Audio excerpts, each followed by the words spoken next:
Let me guess, you're successful, talented, and really good at what you do.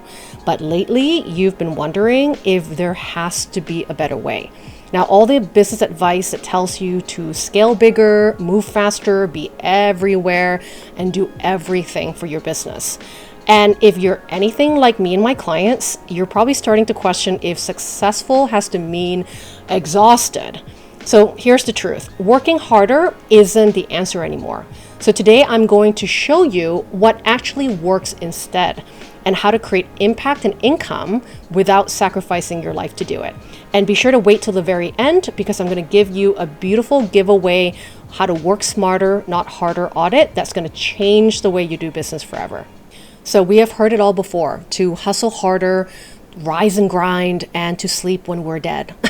But here's the truth about hustle culture. It's really based on an outdated model that was never designed for the kind of work and lives that most of us want today. And if you think that you're being productive by pushing through and working harder, I want to share with you some surprising signs that working harder could actually be sabotaging your success and not really moving you forward at all. So if any of these things that I'm going to mention feel familiar, you are really not alone. Not to feel ashamed about it, because I see these patterns with successful business owners all the time. The first sign is that you're starting to see diminishing returns on all the effort that you're putting into your business. So how that could look like is things like working more hours, but your revenue and your bottom line isn't increasing in proportionate to the effort you're putting into your business. It could also look like you're just creating more things, right? More content, more offerings, more services, but your profits aren't improving and your engagement isn't growing. So instead of continuing to do more things, it might be a good idea to take that necessary pause right now to really see what isn't resonating in your content. Or is it that you're not speaking to the right audience and their pain points, or you're not talking about your work in a way that's really going to transform how your audience really thinks about their problem, right? There's no point in making more content, making more offerings, if that misalignment in your positioning, right, of your business or your offers isn't hitting the mark for your people. And sometimes taking a little break from things like content creation, right, or offering more offers, and kind of going back into the heart of what your work is truly about and how you can really change people's lives, that pause might be the very thing you need to do that's going to help you to, when you start creating more content or offers, is going to be more aligned with what it is that you truly want to say rather than pushing and doing what you've done before. The second sign is decision fatigue, right? You're finding that like simple business decisions are now feeling really overwhelming, or you're second guessing your choices all the time, or you're feeling paralyzed by too many options and opportunities.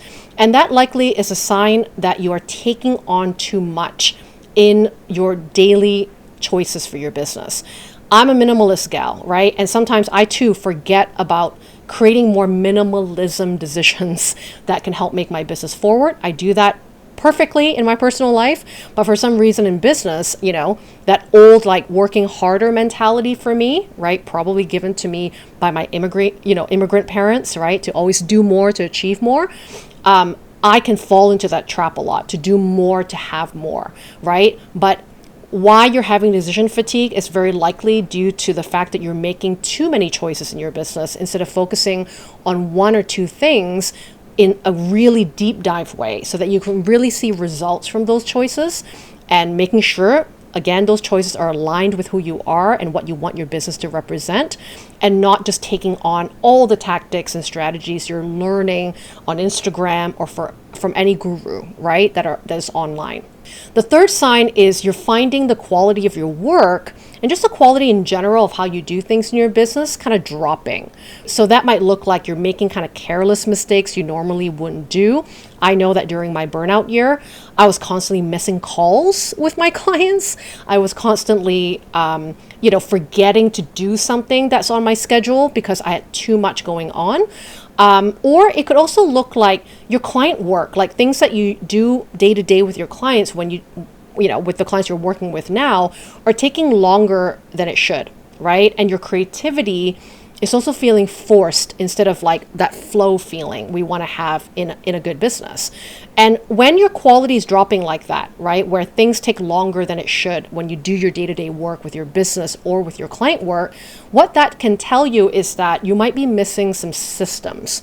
I'll talk a little bit more about systems in the next segment of this video, but it's basically meaning that in order to do your day-to-day tasks with clients or any business tasks, it takes you longer because you don't have a structure for it. You kind of are throwing spaghetti on the wall, right? And hoping it sticks. You don't have templates and systems that allow you to show up and do those tasks in a way that's meaningful and easy, and you have to start from scratch every time. So that's another pause to take, right? To look at your systems, look at why things take you longer than it should, and figure out ways that you can create templates, create a process so that it's much easier for you to show up to do those things every single day.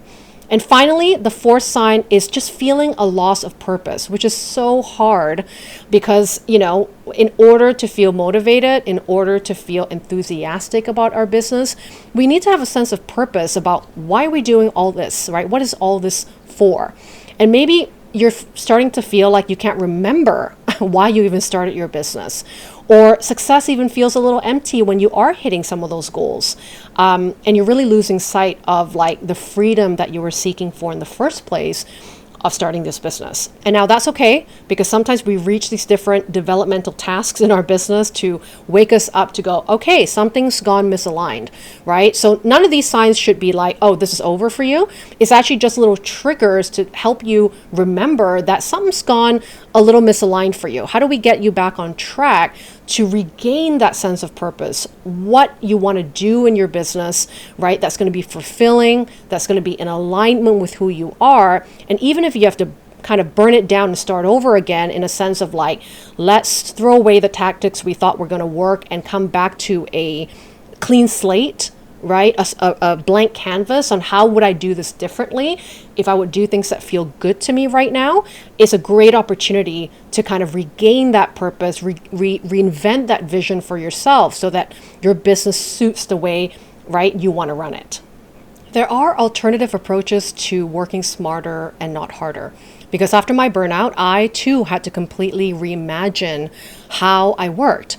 And so I want to share with you some unconventional strategies that has helped me to build a six-figure business working 20 to 25 hours a week. The first thing I changed was my strategic specialization.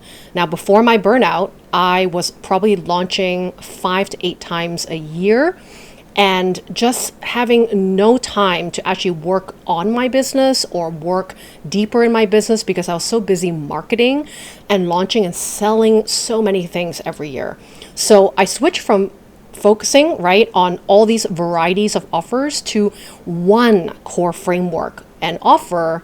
And instead of being everywhere and being everything to everyone, right, I decided to do less but better. And focusing on one master framework or one master offer helped me to recruit more students, more coaching clients into that framework, and to talk about that offer and that framework with more depth, right? With more insights around that framework and the specific client that I really want to work with. And that actually brought me a lot more revenue and a lot more clients that filled my coaching practice than trying to make my revenue, right, with multiple offers. The second unconventional strategy is to really embrace that minimalist mind when it comes to marketing. Now, we are taught to kind of be everywhere, to be seen and be visible. But what I've really found that if you chose just 1 to 2 key channels that feel natural to you, that's a key piece, right? Something that you enjoy showing up for, instead of trying to be everywhere on every platform, right? You're going to actually increase your chances to build your audience in a much more effective way. So for me, that was a focus on my YouTube channel, which is where you're watching me now, and my email newsletter, which is where I engage and nurture and go deeper with the people that have raised their hands to subscribe to my work And those are the more warmed up audience that are more willing to buy and more ready, right? More right and ready clients for my work, right? So if you are feeling kind of stretched too thin trying to create content for different channels, I would encourage you to just choose one to start with. And when you choose one, you can really perfect how you show up for that channel and do better in it rather than trying to game the system or the algorithm for multiple social channels, as an example. Okay. The third strategy that I use to really work less and just do more with less is to create simplified systems. And that means creating streamlined processes that allow you to work less while you can serve more. Right? I had to really look at like all the different tasks that I do in my business every week, every month that are sort of non-negotiable for me, right? Anywhere from the marketing stuff to sales, to client onboarding, to maintaining my clients, to outreach for partnerships, right? All the things that I deem important that keeps my business running and profitable, right? All of those strategies require a streamlined process. So anything that I found myself doing, like making videos, right? Like for this channel, I needed to have structure, templates, like things that allow me to show up and film and create content easily. So when I was able to do that, I was able to provide, right? Or be more productive in taking those actions recurringly every single month. So look at your business. Where are the areas that drain you? Where are the areas that you kind of always have to start from scratch and it takes you more time, right, to do something? That's when you know a system or a template or a process is really required there. So spending time working on that is going to support you in not being overwhelmed and burnt out when it comes to showing up for those activities in your business. And then I also want you to think about like, what's an intentional growth strategy for yourself, right? One of the things that I always talk about is defining your enough number instead of chasing this like endless scaling or growing of your business, to know exactly what revenue you need for your ideal lifestyle. And if you haven't done that math yet, if you haven't done what it takes to live your life, like with what you need in your life, what's enough for you, you're not really going to truly know how to charge, what to charge, and how many clients you need to fulfill your enough number. So everything's going to feel like you just have to double or grow it constantly every year. But when you know you're enough, you understand what it takes to get to that enough and what the boundaries are, right, for you in your lifestyle needs, in other priorities in your life, to get to that number in an easeful and simple way. Okay. And that brings me to something I talked about in my previous video about energy-based scheduling, right? The idea of designing your work around your natural rhythms, your natural tendencies and work energy, right? So for me, it's things like doing client calls only 3 days a week because I want to dedicate like my time on Mondays, for example, which I don't do client calls, to planning, right? And I do a lot of that batch scheduling of content during that day, right? But I only pay attention to clients from Tuesdays to Thursdays. And all my clients know this, that I don't work Mondays and Fridays for my business.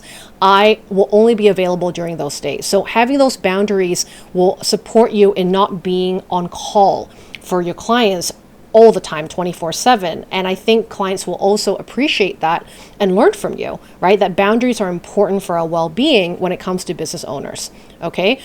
Really think about where your energy peaks, when is it lower, right? During your days, during your weeks, so that you can plan what you do in your business in those themes, right? In those like high peak energies versus low peak energies, right?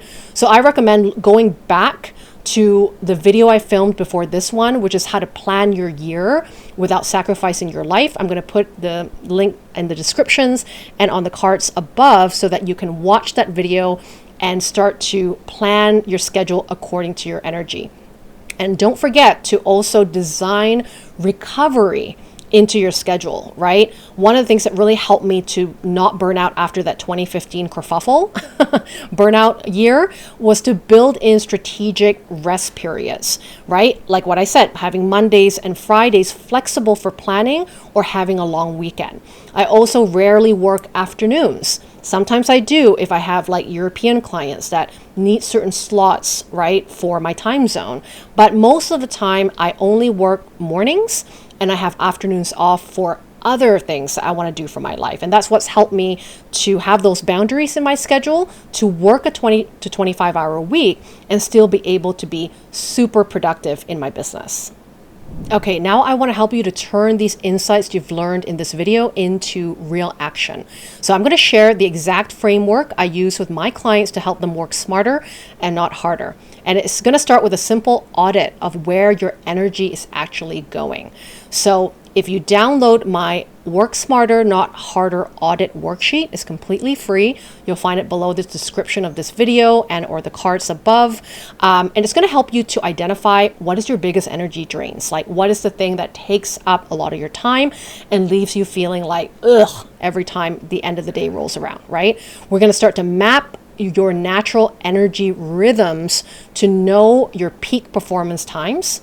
And we're also going to match your most important work to your high energy hours so that you know when you're doing certain things that will be required, right, to have more energy into it and when to plan it in your schedule so that you're not doing it in an afternoon time block where you are already at 20% of your energy, right? I tend to find I need a little bump of energy after like 1, 2 p.m. So I don't do deep thinking work in the afternoons. The audit is going to help you to also look at your current recovery practices, right? And spotting the gaps of where you're drained or what time during the week you will need more breaks, that you will need more recovery. And what will you do to recover? What are the practices, rituals you might put in place to ensure that you have a balance of working hard and sprinting when you need to, but having that recovery practice to support you as well. And finally, it's going to help you create boundaries, okay, to protect your energy. And you're going to come out from the audit knowing one simple change you can implement tomorrow just to see how your day would turn out differently if you were to focus on some of these work smarter, not harder principles that you're going to design into your work and your schedule, okay? So after going through and downloading the Work Smarter, Not Harder audit, I would love for you to share your biggest insight at the comments below this video. Let me know what you discovered about where your energy is going and how you can work smarter and how you can create more systems or time blocks or right ways to work differently in your business that's going to make sure you start this year with like much more productive energy and making your business feel more minimal and simple rather than feeling like you have to build this huge empire to be successful. What are things that are going to feel fulfilling for you to work on? What are ways that you can turn all the hard stuff like marketing in your business to feel more fun, more creative, more in alignment with your natural ways of showing up for your business? Okay, would love for you to share it in the comments. And anything that you want some support on, or even ideas for topics of future videos you would love for me to film, make sure to let me know underneath in the comments so that I might dedicate the next video to you. All right, enjoy the Work Smarter, Not Harder audit, and I'll see you in the next video.